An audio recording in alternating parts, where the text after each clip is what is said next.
Hi guys, so a little bit of an update on the Swift project, my Swift nest box project. I've now got 2 boxes I've put up, and you can just hear, I think you can hear the sounds of the Swifts now. You hear that? That actually is a recording of Swifts, and I've set up a little speaker. You can just see it screwed underneath the back of the bird box, and there's a cable there. Just drilled a small hole in the window, wooden window, that goes through. Then I'll show you the equipment inside. But this is from Peak Boxes, which is a company in the Peak District that makes a huge range of bird boxes. Very good company. You can go just Google Peak. There you go. There they go again. You hear that? There we go. Now that's supposed to, I do have swifts flying round, and that is supposed to be like a call that will attract them to come and investigate. I think it might be a couple of swifts quarrelling. So this is aimed, this sound will carry, because it's all open here, and hopefully some swifts will come and investigate. I think there's a couple of vacant nest boxes here, and my aim is to get them to nest. It's a bit late this year because we're in the middle of July and I've only just set it up, so this is going to be probably a project for next year. I've just set it up to show you guys. Now, the swift boxes need to be quite high up, and it's like 5-6 meters up, that is, so it's a bit hairy getting those up there. I have to get my wife to foot the ladder, so you've got to be careful when you put these things up. They're tucked right under the eaves there, and the little speaker, which is waterproof, I've also put it under the box, so it's not totally 100% waterproof. So yeah, that's where it's set up, and you can see that the swifts have a nice, they can swoop down. They need an uncluttered flight zone around the boxes. They swoop up and go into the nest box, and they can swoop back down again. And it's quite nicely tucked up there. The predators can't really get to them and can't really get onto the lid of the boxes. So you've got to get a good location. And if we look over here, you see you've got a big old sky all around there. So yeah, they've got there's no trees in the way really too much, so gives them uninterrupted flight areas. Anyway, look, I'm just going to go up and I'll show you the other bit of the equipment. As I say, the wire trails from the speaker through the window. But we're going to have a look inside now. So here we are, here's the wire coming in through the window.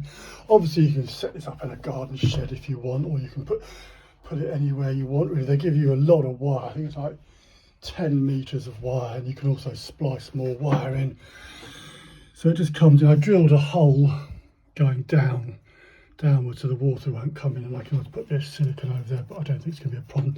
To be honest, I've got to replace this window soon because it's a bit rotten on the outside. So the wire just goes down there, and it's just tucked under the door. And here's the little gubbins that they give you, that you get with the kit. So you get, this is the amplifier, that's the power source. It just runs off like a little plug-in transformer thing, like you have for like a little radio, any sort of electrical equipment. And I say that's your transformer, it's got on off. And that's the speaker wires. This is like a hi-fi system. You can run 2 speakers off this. So you can have a pair of speakers. There's 4 holes to run 2 speakers, left and right, left and right. There's the power going in. This is the volume control. So you don't have to have this at full volume. You don't want to upset your neighbours too much. So you've got to be a little bit considerate with your neighbours. It is a bit of a shrill sound, just on-off button. And then with the kit you can choose house martins. If you want to track house martins, you can get house martin calls, you can get the swift calls. I don't have house martins around here. I'd love to have house martins, but there aren't any around here. I've never seen any in this area. But we do have quite a lot of swifts, because we've got a lot of houses with those old clay Roman tiles and pan tiles, and the swifts nest under the eaves associated with pan tiles. But my roof has got a slightly more modern tile, so they can't really get under there, hence my back box, hence the swift boxes.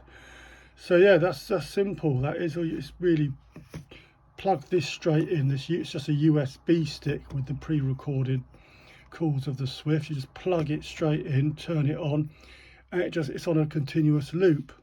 So it'll just play 24/7. But like I say, you don't want to upset your neighbours. So I've got a timer, just a simple timer, costs £3, and you can just set the timer up to maybe have 2 hours in the morning and 2 hours in the evening. Adjust the volume so you can see what you think. Go outside and listen to it and tweak it. You don't have to at full volume, like I say. The sound carries quite well, and the Swifts will pick it up hopefully. It might take, I mean, I don't know how long this is going to take, but maybe they're not even going to nest, but I'm hopeful that next year I can attract some Swifts. And once they've got the boxes, they detected the boxes and they decide to nest in them, then they'll come back year after year after year, as long as they don't die somewhere in Africa or get injured and killed. But they'll come back year after year after year, and they're quite long-lived birds. So they show quite a lot of nest box loyalty. So once they've started nesting there, they will come back year after year. And you'll have done something really good for Swift conservation, because these species, Swifts, are in decline.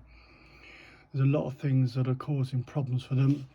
Climate change, loss of nesting habitat, nesting potential disappears.